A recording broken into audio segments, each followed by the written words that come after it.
आज की वीडियो में हम एक्सरसाइज 4.1 के क्वेश्चन नंबर सेकंड के सेकंड क्वेश्चन को डिस्कस करने वाले हैं। तो चलिए स्टार्ट करते हैं।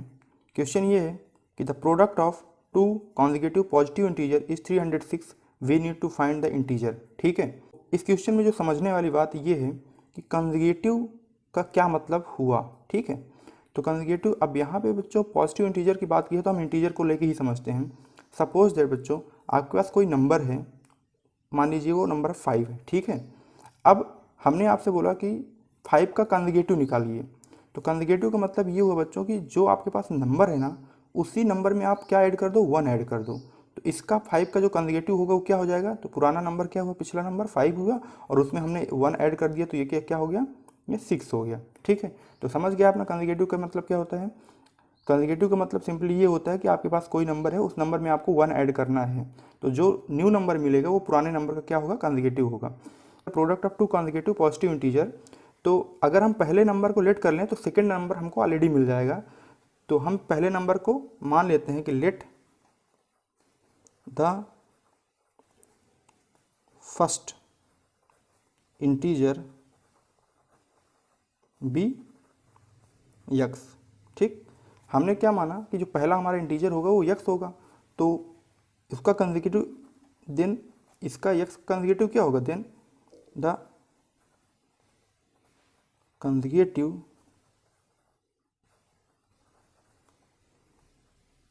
इंटीजर क्या होगा, अभी हमने बताया क्या होगा, इसमें यक्स में हमने क्या किया, 1 ऐड कर दिया, तो ये हमारा क्या हो जाएगा, कंसेक्यूटिव मिल जाएगा।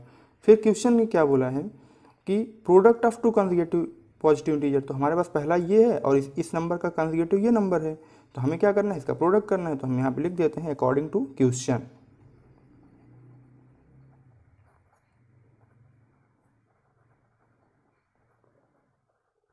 ठीक है, तो प्रोडक्ट बोला है तो प्रोडक्ट कर देते हैं x into x plus 1 equal to ये 306, ये किसके इक्वल है, 306 के इक्वल है। ठीक है, अब हम क्या करते हैं, मल्टीप्लाई करते हैं। तो यक्स और यक्स में मल्टीप्लाई करेंगे तो क्या हो जाएगा, यक्स स्क्वायर हो जाएगा। ठीक है, फिर यक्स में और ये 1 का करेंगे तो क्या हो जाएगा, प्लस होगा। क्यों प्लस होगा, क्योंकि यहाँ पे भी प्लस है और यहाँ पे भी प्लस है। ठीक, तो ये हो गया यक्स, ये होगा 306। अब इस 306 को हम क्या करते हैं, लेफ्ट साइड में लाते हैं, तो ये हमारा यक्स स्क्वायर हो गया प्लस यक्स हो गया माइनस 306, और राइट साइड में क्या बचा, कुछ नहीं, तो हम इक्वल 0 लिख सकते हैं। ठीक है बच्चों, तो क्वेश्चन में हमें यही चेक करना था कि क्या क्वाड्रेटिक इक्वेशन फॉर्म होगा कि नहीं होगा। तो क्वाड्रेटिक इक्वेशन फॉर्म हो रहा है, तो हम ये बोल सकते हैं हेंस द टू इंटीजर, कौन कौन से वो इंटीजर हैं, यक्स और उसका कॉन्जुगेटिव यक्स प्लस 1 क्या कर रहा है, क्वाड्रेटिक इक्वेशन को सेटिस्फाई कर रहा है। किस क्वाड्रेटिक इक्वेशन को, इस वाले इक्वेशन को, x square plus x minus 306 equal to 0। तो यही हमें बच्चों यहीं तक सॉल्व करना था। अब हम सॉल्व करते हैं क्वेश्चन सेकंड का थर्ड वाला क्वेश्चन। थर्ड क्वेश्चन ये है बच्चों कि Rohan's mother is 26 year older than him. ठीक है, the product of their age 3 year from now will be 360, we would like to find Rohan's present age. तो फिर से इसको हम समझते हैं, Rohan's mother is 26 year older than him, मतलब ये हुआ बच्चों कि जो रोहन की माँ की एज है ना, वो रोहन के एज से 26 ईयर कितनी है, ज़्यादा है। ठीक, तो रोहन की एज दी नहीं हुई क्वेश्चन में, तो हम क्या करते हैं, जो क्वेश्चन में ना दिया हो उसी को हम क्या करते हैं, मान लेते हैं, लेट कर लेते हैं। ठीक है, तो चलिए हम इसको सॉल्व करते हैं। हमने माना कि let the age of Rohan, तो रोहन की एज हमने क्या माना, let the age of Rohan be x year. ठीक, तो देन उसकी, रोहन की माँ की एज कितनी हो जाएगी, तो क्या बोला है, 26 ईयर ओल्डर, तो यक्स में हम क्या करेंगे, 26 ऐड कर देंगे, then the age of Rohan's mother कितनी हो जाएगी, यक्स प्लस 26 ईयर। ठीक, नेक्स्ट कंडीशन क्या बोल रहा है, 3 ईयर फ्रॉम नाउ आफ्टर, हम यहाँ पे लिख देते हैं आफ्टर 3 ईयर। बात बताओ आप, अगर आपकी एज अभी 10 ईयर है, 3 साल बाद आपकी एज क्या होगी, 10 प्लस 3 यानी 13 होगी। तो आफ्टर 3 ईयर्स में रोहन की एज क्या हो जाएगी, द एज ऑफ रोहन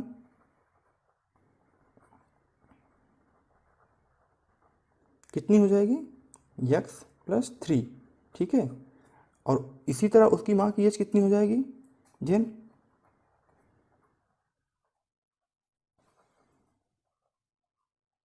अब रोहन से मदर कितनी होगी? यक्स प्लस 26 पहले थी, तो अब 3 ईयर हम 3 साल बाद की चेक कर रहे हैं तो 3 इसमें और ऐड कर देंगे, तो ये कितना आ जाएगी? X plus 29 year. ठीक है, ठीक। अब कंडीशन क्या कह रहा है? अकॉर्डिंग टू कंडीशन, या तो हम ऐसे लिख सकते हैं अकॉर्डिंग टू क्वेश्चन। ठीक है, क्वेश्चन ये कह रहा है कि the product of their age 3 year from now, यानी कि हमें इस वाली एज की बात कर रहा है, इस वाली एज की और इस वाली एज की। ठीक है, तो इन इन दोनों का क्या करना है? प्रोडक्ट करना है, और वो किसके इक्वल है? 360 के इक्वल है। ठीक, तो हम आइए प्रोडक्ट करते हैं। तो x plus 3 into x plus 29 equal to किसके इक्वल है? 360 के इक्वल है। ठीक है, अब हम इसको सॉल्व करते हैं। तो यक्स में यक्स में मल्टीप्लाई होगा तो कितना होगा? यक्स स्क्वायर हो जाएगा। यक्स में 29 का मल्टीप्लाई होगा तो कितना होगा? 29x हो जाएगा। प्लस 3 में यक्स का मल्टीप्लाई होगा तो कितना होगा? 3x हो जाएगा। ठीक है, और प्लस ये कितना हो जाएगा? 87। ठीक है, इक्वल टू ये कितना आ जाएगा? 360। ठीक, अब बच्चों इसको हम थोड़ा सा और सॉल्व करते हैं। ये 360 है ना, ये किस साइड है? राइट साइड है, तो हम इसको लेफ्ट साइड में लाते हैं।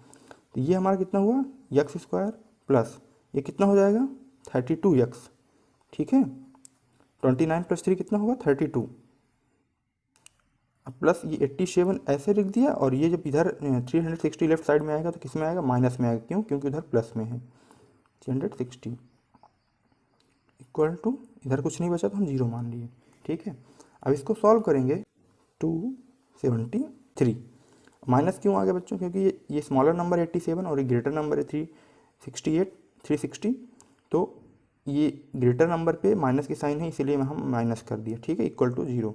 ठीक, तो रोहन की एज और रोहन की माँ की एज जो है 3 ईयर, आफ्टर 3 ईयर, वो भी क्या कर रही हैं? क्वाड्रेटिक इक्वेशन फॉर्म कर रही हैं। तो हम यहाँ पे बोल सकते हैं कि hence the age of Rohan and his mother satisfy the quadratic equation. कौन सी quadratic equation? X square plus 32x minus 273 equal to 0। Rohan की माँ की एज और रोहन की एज क्या कर रही हैं? क्वाड्रेटिक इक्वेशन को सेटिस्फाई कर रही हैं। तो यही हमारा आंसर हो गया। अब हम सॉल्व करते हैं क्वेश्चन नंबर सेकेंड के फोर्थ को। A train travel a distance of 480 kilometre at a uniform speed. ठीक है, if the speed had been 8 kilometre per hour less than it would have taken 3 hour more to occur the same distance, we need to find the speed of the train. तो यहाँ पे बच्चों समझने लायक एक बात है कि यूनिफॉर्म स्पीड का क्या मतलब हुआ। ठीक है, सपोज दैट कि ये ट्रेन है। ठीक है, ये क्या है? ये एक ट्रेन है। ठीक, ठीक है, और ये जो डिस्टेंस दी हुई है, ये कितनी दी हुई है? ये 480 किलोमीटर है यहाँ से यहाँ। अब ये ट्रेन क्या करेगी? इस डिस्टेंस को क्या करेगी? पूरा करेगी। ठीक है, तो पहली कंडीशन ये दी हुई है कि a train travel a distance 480 kilometre at a uniform speed. तो बच्चों यहाँ पे यूनिफॉर्म स्पीड का मतलब ये होता है कि अगर ये ट्रेन 10 किलोमीटर पर आवर से अगर ये चल रही है, तो इसकी जो स्पीड होगी यहाँ से यहाँ तक कहीं भी ना 10 से कम होगी ना 10 से ज़्यादा होगी, यानी 10 किलोमीटर पर आवर से ही ये चलेगी। ठीक है, जैसे आप सपोज दैट जब आप ट्रेन में ट्रैवल करते हो तो क्या होता है कि ट्रेन की स्पीड कहीं कहीं कम हो जाती है और कहीं कहीं ज़्यादा हो जाती है, तो वो स्पीड जो है उसको हम नॉन यूनिफॉर्म बोलेंगे। ठीक है, वो यूनिफॉर्म नहीं होती। यूनिफॉर्म का मतलब होता है एक समान। ठीक, तो आप ये समझ गए यूनिफॉर्म स्पीड का मतलब। यहाँ पे स्पीड हमें ना दे के क्या दिया? Uniform speed. तो जब हमें स्पीड नहीं दिया तो हम स्पीड को क्या कर लेंगे? लेट कर लेंगे। ठीक, तो हम यहाँ पे लिखते हैं let the speed of train. Train की स्पीड क्या हमने माना? X kilometre per our. ठीक है, तो बच्चों हमने स्पीड अगर माना 1 किलोमीटर पर आवर, तो हमारे पास डिस्टेंस दिया हुआ है। तो हमें पता है क्या कि स्पीड इक्वल टू क्या होता है? Distance upon time. टाइम हम निकाल सकते हैं यहाँ पे। तो देन टाइम इक्वल टू क्या निकल के आएगा हमारे पास? डिस्टेंस। डिस्टेंस कितना दिया हुआ है? 480 और स्पीड क्या है हमारे पास, ठीक। तो टाइम कितना है, आवर में आया, ठीक है। तो अब क्वेश्चन हमारा सेकंड क्या कह रहा है, condition second, if the speed had been 8 kilometre less, यानी जो इसकी स्पीड थी, तो स्पीड हमने क्या माना था बच्चों, एक्स थी, ठीक। अब उसकी स्पीड क्या हो रही है, कम हो रही है, तो हम लिख देते हैं अकॉर्डिंग टू सेकेंड कंडीशन क्या कह रहा है कि the speed had been 8 kilometre less, यानी उसकी स्पीड पहले थी यक्स, अब उसमें क्या कर दिया, उसकी स्पीड को कम कर दिया गया, ठीक है। जैसे सपोज दैट आपके पास अगर वो 10 किलोमीटर पर आवर से चल रही है, तो उसमें हमने speed 8 kilometre per our decrease कर दिया, तो अब कितनी हो जाएगी, 10 माइनस 8 इक्वल टू 2 किलोमीटर से चलने लग जाएगी, ठीक है। तो इसमें हम क्या करेंगे, देन स्पीड क्या आ जाएगी हमारे पास, स्पीड ऑफ ट्रेन क्या आ जाएगी, पहले कितनी थी यक्स थी, अब उसमें हमने क्या करा 8 किलोमीटर पर आवर से हमने डिक्रीज कर दिया, ठीक है। तो ये हमारे x minus 8 kilometre per our, ठीक है। अब जब हमारे पास ये आ गया बच्चों, तो क्वेश्चन आगे भी एक कंडीशन और लगी हुई है, उसमें ये बोल रहा कि अगर हम उस ट्रेन की स्पीड को कम करते हैं, तो वो क्या करता है कि 3 आवर और ज़्यादा टाइम लेता है क्या करने के लिए, उस सेम डिस्टेंस को पूरा करने के लिए, ठीक है। तो अब हम इसको ऐसे लिखते हैं कि यहाँ से जब स्पीड ये आ गई, तो यहाँ से टाइम भी निकल जाएगा बच्चों। तो टाइम क्या हो जाएगा, टाइम पहले कितना था 480 यक्स, ठीक है। जब ये टाइम था, अब उसमें क्या बोल रहा है कि उसी डिस्टेंस को, सेम डिस्टेंस को पूरा करने के लिए वो 3 घंटा और ज़्यादा लगा रही है, ठीक है। तो ये हमने क्या लिया, इसमें हमने 3 इंक्रीमेंट कर दिया, ठीक। तो ये हमारा ये हो गया, ये पर आवर, ठीक। अब हम लिख देते हैं कि वी नो दैट, हम जानते हैं कि, क्या जानते हैं कि speed is equal to distance upon time होता है, ठीक। यहाँ से हम ऐसे लिख सकते हैं, distance is equal to into time, ठीक। तो डिस्टेंस हमारे पास कितना है बच्चों, 480 किलोमीटर, ठीक है। स्पीड क्या है हमारे पास, यक्स माइनस 8 है, ठीक स्पीड, और टाइम हमारे पास क्या है 480 अपान यक्स प्लस 3, ठीक है। अब हम इसमें मल्टीप्लाई करेंगे, ठीक। यहाँ हम ये 1 मान सकते हैं ना, अपॉन एक्स, तो हमने इन दोनों क्या किया, एलसीएम किया, एलसीएम के तो ऐसे किया ना हमने, देखिए इसको समझते हैं यहाँ पे, तो ये इसका एलसीएम एक्स हो गया, ठीक है। फिर क्या किया, तो यहाँ पे इसका हम क्या करते हैं, डिवाइड करते हैं, और जो आता है उसको क्या मल्टीप्लाई करते हैं, तो वहाँ 1 आएगा, तो यहाँ पे हमने क्या लिया 480, ठीक। अब प्लस यहाँ पे क्या आएगा, यहाँ पे डिवाइड करेंगे तो यक्स ही आएगा, और फिर मल्टीप्लाई कर देंगे तो ये 3x, तो हमने इसको ऐसे लिख लिया 480 प्लस 3x इसको, और जो ये x बचा ना, इसको हमने क्या क्रॉस मल्टीप्लिकेशन कर दिया, क्रॉस मल्टीप्लिकेशन के बाद हमने मल्टीप्लाई किया, तो देखिए ये 480x हो गया, x minus 8 into 480 plus 3x, solve करने के बाद हमारे पास ये इक्वेशन मिला, तो 480x राइट साइड में है और 480x लेफ्ट साइड में, दोनों कैंसिल आउट हो गए। पहले पूरे पार्ट को 3x square minus 3848 minus 24x को लेफ्ट साइड में लाते हैं, तो जब हमने इसको लेफ्ट साइड में लाया तो इधर कुछ नहीं बचा, तो 0 हमने मान लिया, ठीक है।